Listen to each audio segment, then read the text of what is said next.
What's up, guys? Lance the Obscure Movie Guy coming to you once again with another fun-filled, fact-filled video that you probably won't care about, but we're going to do it anyways, trying to change the world one post at a time. And if you saw in the introduction, you saw Indie Horror Junkie, and today's video is not going to be in partnership with Indie Horror Junkie. It is not going to be in conjunction with Indie Horror Junkie. This video today is actually going to be for Indie Horror Junkie, and we're going to dive into that in just a minute. But in the meantime, be sure to go to IndieHorrorJunkie.com to check out all of their offerings. The next issue of the Indie Horror Junkie magazine is coming May 13th.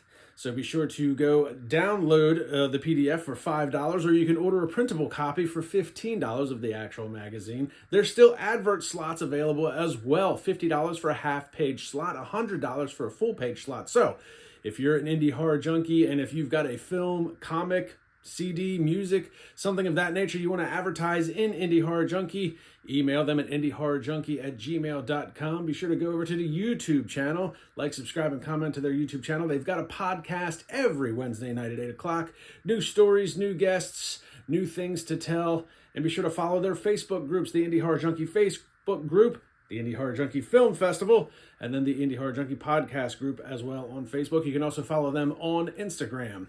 There's also submissions are still available for the Indie Horror Junkie Film Festival at MegaCon in Orlando, March of 2026. And you can also submit your films to the Scarathon Film Festival, which will be coming up in September 5th through the 7th. Now, with all that being said, let's dive into today's video where I'm going to be going over Indie Horror Junkie's first feature film, The Clock.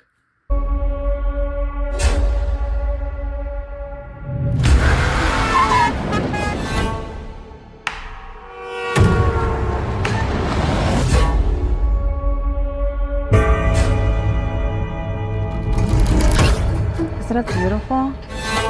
Looks to be about 100 years old. Older than that. It just chimed a moment ago. You say this clock struck. Isabel! You called me? What do you think? What is it? And now I'm officially old. You didn't tell me you got a grandfather clock. I can feel the energies coming from it. Are you saying this is haunted or something? Come on, you're moving it.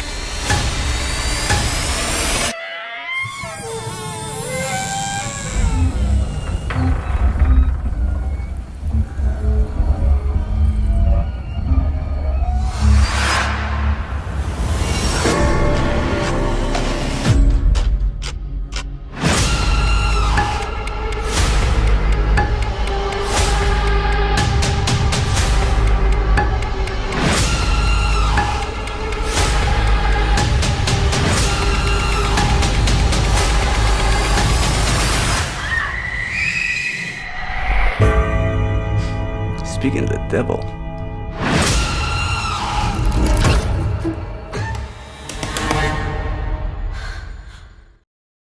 Now, if you've been following me, which you should, one of the first things that ever got me and Rick conversating with each other was Rick messaged me many months ago about doing a trailer reaction for his upcoming movie, The Clock. Well, The Clock is now available on Amazon Prime. It's also available on Blu-ray and some other major streaming platforms, so you can definitely go check it out for yourselves. But I thought it was time that we actually do a full review on The Clock. So a couple years back when Rick Danford and Amy Rolfson got together and came up with Indie Horror Junkie, one of the things they wanted to start working on was a full-length feature film, and Rick already had a couple things in the bag that he could try and put together. And The Clock was what they came upon. And I gotta say, as a first endeavor in doing something with each other, this did not disappoint. After Mike and Sara bring home a grandfather clock that they got from an estate sale, strange and frightening things begin to happen around the home. And as these incidents become more sinister, they find out that the clock might be more than what they bargained for. So The Clock was written, directed, produced by Rick Danford, along with executive producer Antonio Hernandez. And you might recognize that name because I had him on my channel a couple of weeks back talking about Velocity Kings, which he was also the executive producer on, and the upcoming Urban Squad and Velocity Kings 2. He also has a very small part in the beginning of The Clock, but written, directed by Rick Danford, starring Amy Rolfson as Sarah, and her husband, Sean Ray, was Mike.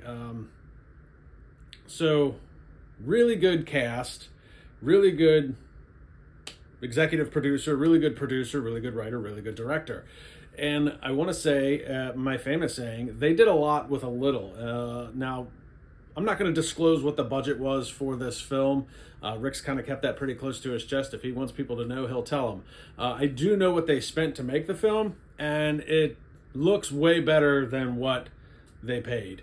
So they did a lot with a little, and they didn't skimp on the small things that we'll talk about in a little bit. But let's break the movie down.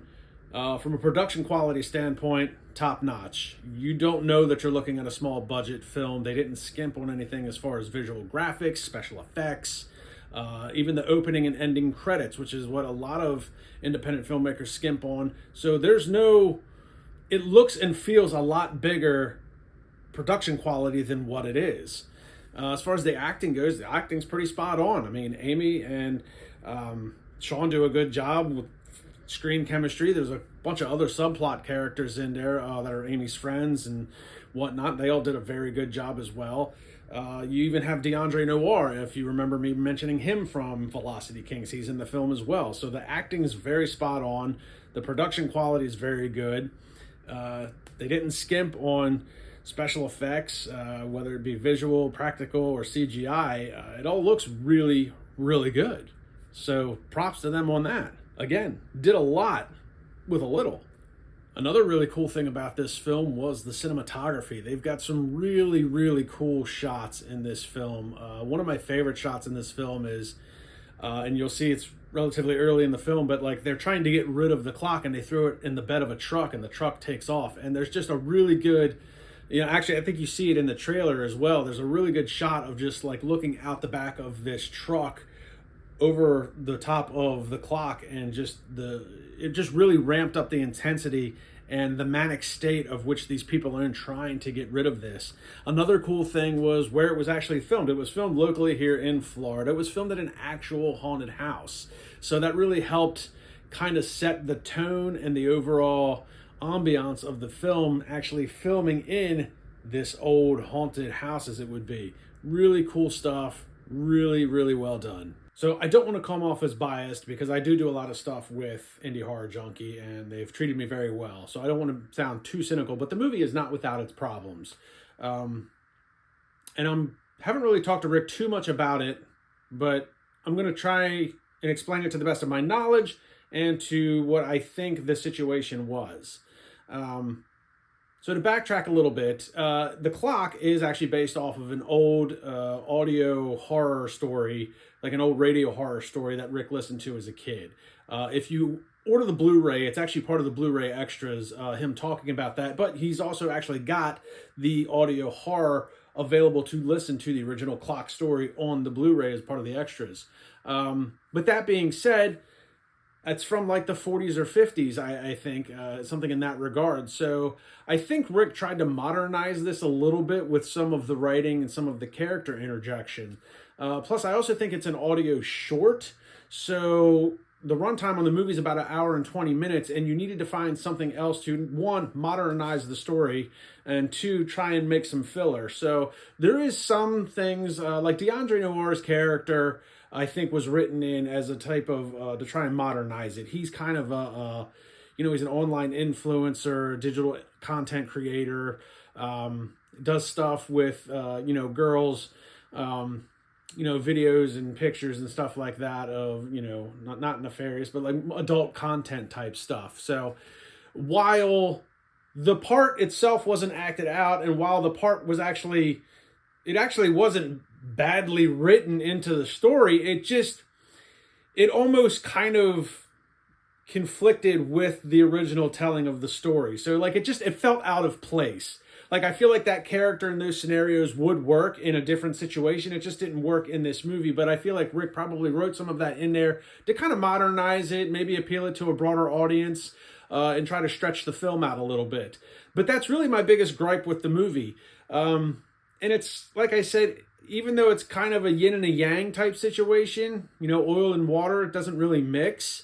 You can still watch it and still see how that character and those scenarios and those situations could still work in a different type of horror setting. But that, again, that's really my biggest gripe.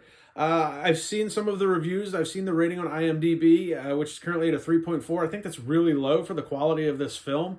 So, I mean, it's better than what I'm seeing on IMDb and some of the other reviews. It's better than what people are giving it credit for. So this was actually a pretty enjoyable film.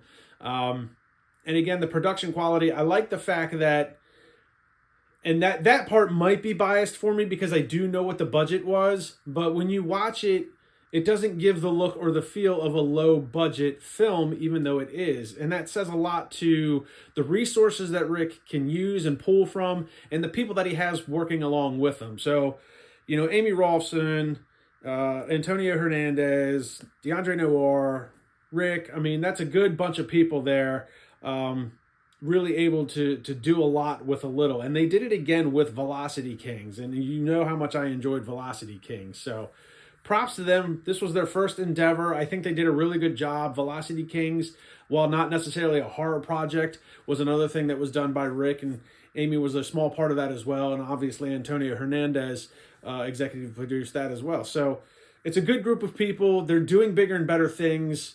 Obviously he does a lot. I mean, they do the podcast. You know, Amy's an actress. Rick's a writer. He's an actor. I mean, they all wear a lot of hats.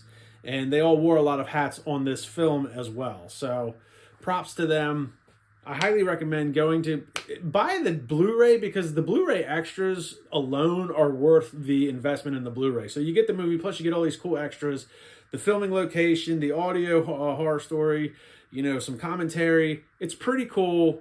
It's a lot better than what people are giving it credit for. So Rick, Amy, nice job. I commend you for what you got going on. And I know they've got some other projects coming up that I don't want to spoil. I've seen some of them, and I will wait for the timing to be correct for me to go on about that stuff. But they've got some cool stuff coming down the pipeline, and whatever small part I can be of it, I will be gracious for. So appreciate you guys Rick, I appreciate you sending me the trailer all them months ago and just dealing with me and talking with me. You know, I talk to Rick probably once a day almost. It might be a short message. It might be a full-blown conversation, but at least once a day I'm in contact with Rick. Amy, boss lady, she does an amazing job running things and making things happen. She is very hyper-minded, and you need something done, she will get it done. And Antonio Hernandez, that's a guy with a lot of drive, and he wants to do some big things. So it's pretty cool to watch these guys kind of, not where they necessarily started, but where they were at when I came upon them and how they're growing in such a short time. So guys, like, subscribe, and comment to my YouTube channel. Check me out on Facebook. You can also check me out on Instagram. Go like and follow Indie Horror Junkie. Email them, talk to them, friend request them, do whatever it is you got to do. Grassroots indie horror filmmaking is where it's at. It's the last great frontier for original ideas, and I'm glad Rick put this one together. So like, subscribe, comment to the YouTube channel, and I'll see everybody in the next video.